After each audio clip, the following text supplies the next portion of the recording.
Wow, I did not realize that was behind me. So I can do this. And I'm going to do it because I can do it.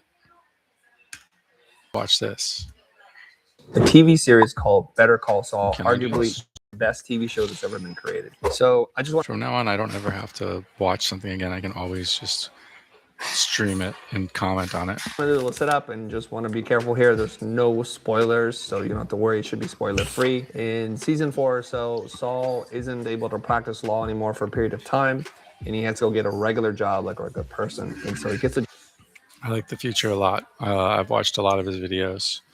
I don't feel like I can boil down or summarize what his whole philosophy is, but I do think that he's really good. I like when he does his role plays. When he does role plays with people, it's like, oh, you get it. Like, you can really put yourself in his shoes and be like, oh, if I was in that situation and the client said that to me, for me, I would like fold. But he's always like breaks down for them logically, like why they should pay him more money. It's a job selling cell phones, early days of cell phones at a company called CC Mobile. And in this clip, you're going to see the store is dead. He's vacuuming, he's cleaning, and there are 0 customers. He calls up his boss and he asks his boss, hey, it's a little slow right now. What's going on? And this is pretty much the business. CC Mobile, this is Jimmy. Heyo. Don't watch Pluribus, it sucks. How's the first morning? Good, Robbie. Well, yeah, actually, it's a little slow. Yeah, that store's always been a bit calmer. Just bring a book. So this is a normal weekday? Mostly, but wait till inventory week. There's a line out the door. Oh, it looks like he just made the same video that he made 5 years ago. When's inventory week? You just missed it. Is there any chance that you could move me to a store with a little more traffic? Let's see. The Gold Street store is always hopping. But it looks like the schedule's all full right now. Let's give it a couple weeks and then we'll see. No problem. If I can, I'll swing by later. Keep up the good work. See you then. Bye. This very much reminds me of multiple jobs where I've quit because they got slow. As soon as it gets slow, I'm out. I just quit immediately. No 2 week notice. You're slow. You don't even need my help for 2 weeks. So Saul, being so industrious, has to come up with a new idea to find customers because he's not making any money doing this. Being the marketing genius he is, he decides to do something quite remarkable, and that is to create a different type of customer. Business guru Peter Drucker once said, the purpose of a business is to make profit and also to create the customer. Wow. Peter Drucker. It's been so long since I heard somebody mention Peter Drucker. His book had a huge influence on me as a teenager. And that sounds like a strange concept to create a customer. How do you do that? Well, in this time and age, in this reference of this video, the people who bought cell phones were people who wanted mobile access to be able to call people, and these are early days. But they're not that. This is too slow. I need to go faster.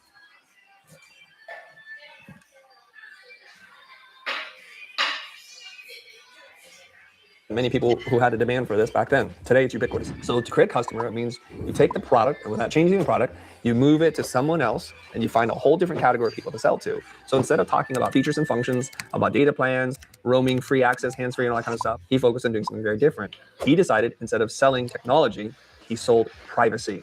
He painted his beautiful sign across the window that said, "Is the man listening?" followed up with "Privacy sold here." So they say if you want to get rich, teach people about the problem and make them problem aware. And then all he had to do was wait for the customer to walk in. Like a fly to honey, someone takes the bait. The gentleman pulls up in a truck, halts, and backs up, reading the sign, "Privacy sold here." And the next little part that we're going to see here is the beautiful part where he pretends he's on the phone with an existing customer, saying that they can't buy the phones because the demand on this phone is so high. He's created artificial demand. Yep, maximum privacy. It's best money can buy. I don't know how I would apply this to my business, but I'll tell you one thing. It's definitely the exact opposite of what I've been doing up until this point.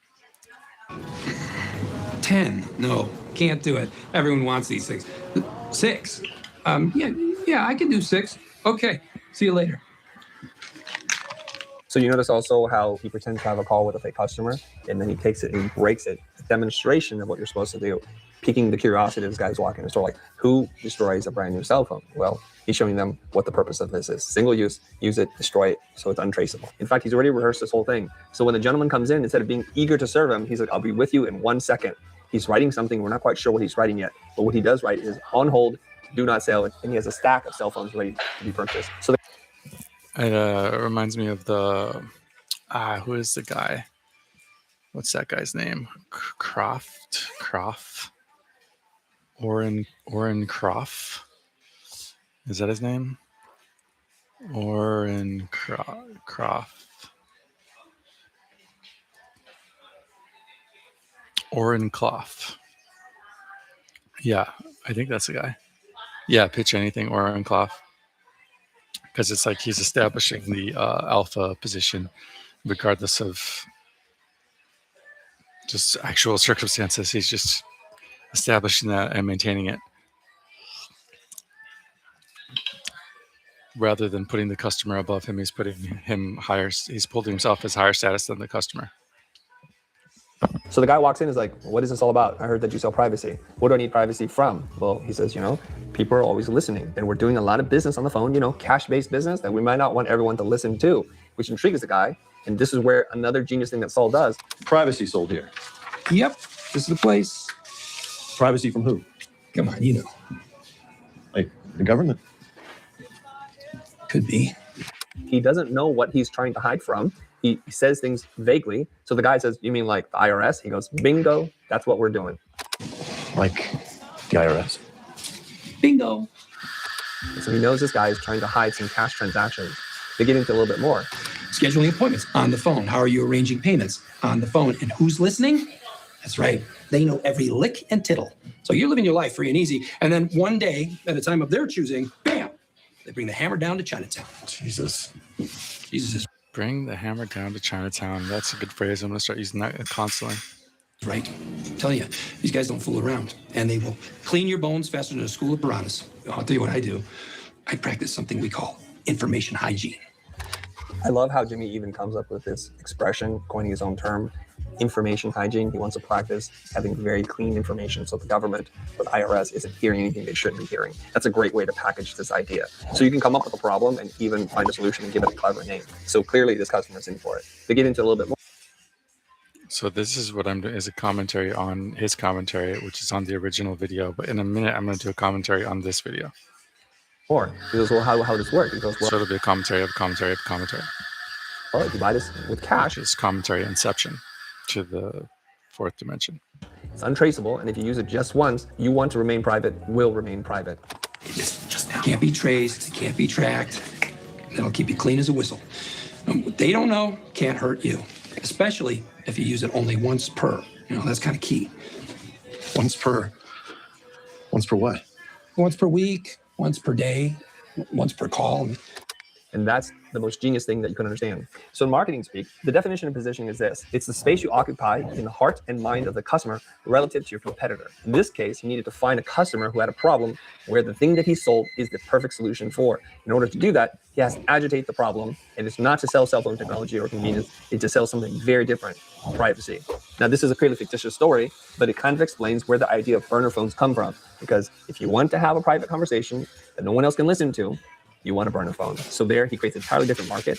And to test this, in this next clip, we're going to see him driving up and trying to sell the exact same thing again. But this time, he encounters a bunch of kids who thinks he's a narc, an undercover police officer. He realizes something. He still looks like an attorney.